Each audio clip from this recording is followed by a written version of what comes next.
কোন আমলটি না করলে যে কোনো দোয়া আকাশ ও জমিনের মাঝে আটকে থাকে? এ, দরুদ না পড়লে। বি, পশ্চিম দিকে ফিরে দোয়া না করলে। সি, আরবিতে দোয়া না করলে। ডি, হাত তুলে দোয়া না করলে। ইনশাল্লাহ আমি উত্তর হিসেবে বেছে নিচ্ছি এ, দরুদ না পড়লে। দরুদ না পড়লে। জি ইনশাল্লাহ। লক করে দিব। জি। ফ্রিজ করে দেওয়া হোক এ, দরুদ না পড়লে। আপনি যে উত্তরটি দিয়েছেন আপনার উত্তরটি সঠিক উত্তর। আলহামদুলিল্লাহ। আলহামদুলিল্লাহ। জি, রাসূল সাল্লাল্লাহু আলাইহি ওয়াসাল্লাম ইরশাদ করেন যে আমরা যদি দোয়ার ক্ষেত্রে দরুদ পাঠ না করি তাহলে আকাশ এবং জমিনের মাঝে তা ঝুলে থাকে। এ প্রসঙ্গে আমি মোহতারাম শায়েখ আহমদুল্লাহ, আমি আপনার কাছে আসছি। এই যে আমরা দোয়া করি, অনেকেই আমরা বলি যে আমাদের দোয়া কবুল হচ্ছে না বা এতদিন দোয়া করে যাচ্ছি, কিভাবে দোয়া কবুল হবে? এই প্রসঙ্গে যদি আপনি বলেন এবং পাশাপাশি যদি দরুদের ফজিলত সম্পর্কে কিছু বলেন। ধন্যবাদ আপনাকে। দোয়া নিয়ে আমরা অনেক তাড়াহুড়ো করে থাকি, বিশেষ করে আমাদের কোনো চাওয়া আল্লাহ সুবহানাহু ওয়া তাআলার কাছে পেশ করার পর যদি সেটা কবুল হতে দেরি হয় বা আমাদের কাঙ্ক্ষিত বিষয়টা পেতে দেরি হয়, তখনই আমরা হাহুতাশ করা শুরু করে দেই, অথচ এটা উচিত নয়। কোরআনে কারিমে আল্লাহ সুবহানাহু ওয়া তাআলা বলেছেন খুলিকাল ইনসানু মিন আজাল, অর্থাৎ মানুষকে সৃষ্টি করা হয়েছে তাড়াহুড়ো থেকে। মানুষের স্বভাবটাই হলো তাড়াহুড়ো করা, এটা মানুষের প্রকৃতি, এটা মানুষের স্বভাব। অতএব দোয়ার ক্ষেত্রেও আমরা সেটা করে থাকি। কোরআনে কারিমে আল্লাহ সুবহানাহু ওয়া তাআলা বলেছেন উদউনি আস্তাজিব লাকুম, অর্থাৎ তোমরা আমার কাছে দোয়া করো, আমি তোমাদের দোয়া কবুল করব। এখানে আল্লাহ সুবহানাহু ওয়া তাআলা নির্দেশ করেছেন দোয়া করার জন্য, সেই সাথে আল্লাহ সুবহানাহু ওয়া তাআলা কথা দিয়েছেন, অঙ্গীকার করেছেন, ওয়াদা করেছেন তিনি আমাদের দোয়া কবুল করবেন। বিধায় একজন মুসলিম আল্লাহ সুবহানাহু ওয়া তাআলার কাছে দোয়া করার সময় দোয়ার শর্তগুলো মেনে লক্ষ্য রেখে তিনি দোয়া করবেন। দোয়ার যে মৌলিক শর্তগুলো আছে, হারাম কিছু, অবৈধ কিছু আল্লাহর কাছে চাইবেন না, এবং আল্লাহ সুবহানাহু ওয়া তাআলার কাছে নিশ্চিত করে চাইবেন, দোদুল্যমান অবস্থায় চাইবেন না, এবং পাবেন সে আশা পরিপূর্ণভাবে রেখে তারপরে চাইবেন, হালাল বক্ষণ করবেন। দোয়া কবুলের আরও যে সমস্ত শর্তগুলো আছে, আল্লাহ প্রশংসা করবেন, দোয়াতে দুরূদ পেশ করবেন, এই শর্তগুলোকে পূরণ করে একজন মুসলিম যদি আল্লাহর কাছে কিছু চায়, তার নিশ্চিত থাকা উচিত যে আল্লাহ সুবহানাহু ওয়া তাআলার ওয়াদার ব্যতিক্রম তিনি করেন না, অতএব তার দোয়া অবশ্যই কবুল হবে।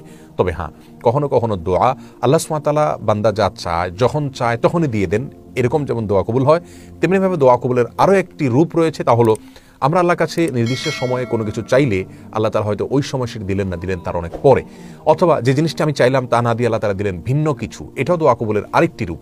কারণ হতে পারে আমি যা চেয়েছি এর চাইতে গুরুত্বপূর্ণ কোনো প্রয়োজন আমার আছে, যেটা হয়তো আমার মাথায় আসছে না, আল্লাহ তাআলা সেটা আমাকে দিলেন। অথবা আমি যে মুহূর্তে চেয়েছি এই মুহূর্তে আমার জন্য এই জিনিসটা আমি পাওয়াটা আমার জন্য কল্যাণের হবে না, বরং যখন কল্যাণ হবে আল্লাহ সুবহানাহু ওয়া তাআলা তখন দিলেন। এটাও এক প্রকার দোয়া কবুল হওয়া।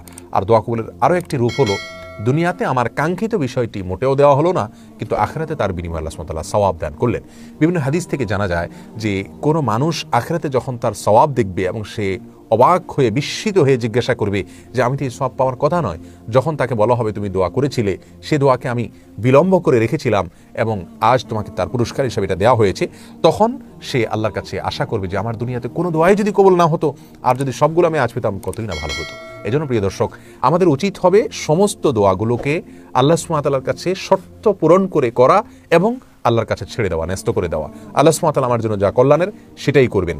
আমার জন্য আমি যেটাকে কল্যাণকর মনে করছি, আল্লাহ তাআলা যেটাকে কল্যাণকর ফয়সালা করেছেন সেটা নিশ্চয়ই আমার কল্যাণকর বোঝার চাইতে অনেক বেশি আমার জন্য উপকারী এবং বাস্তব হবে, যৌক্তিক হবে।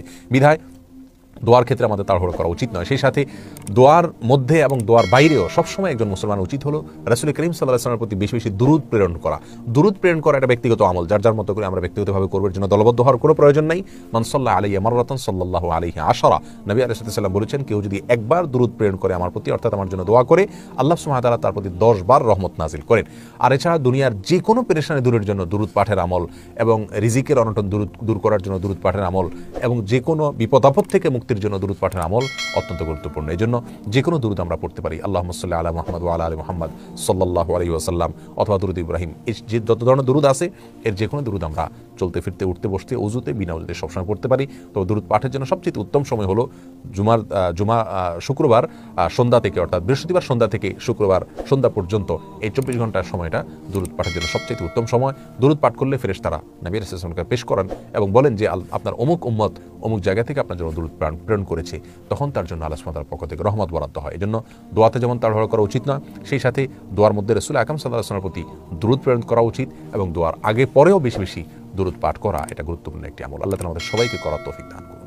আপনাকে অনেক অনেক ধন্যবাদ শায়েখ, জাযাকাল্লাহ খায়ের। আল্লাহ তাআলা আমাদের এইভাবে দোয়া করার তৌফিক দান করুন। আল্লাহুম্মা আমিন।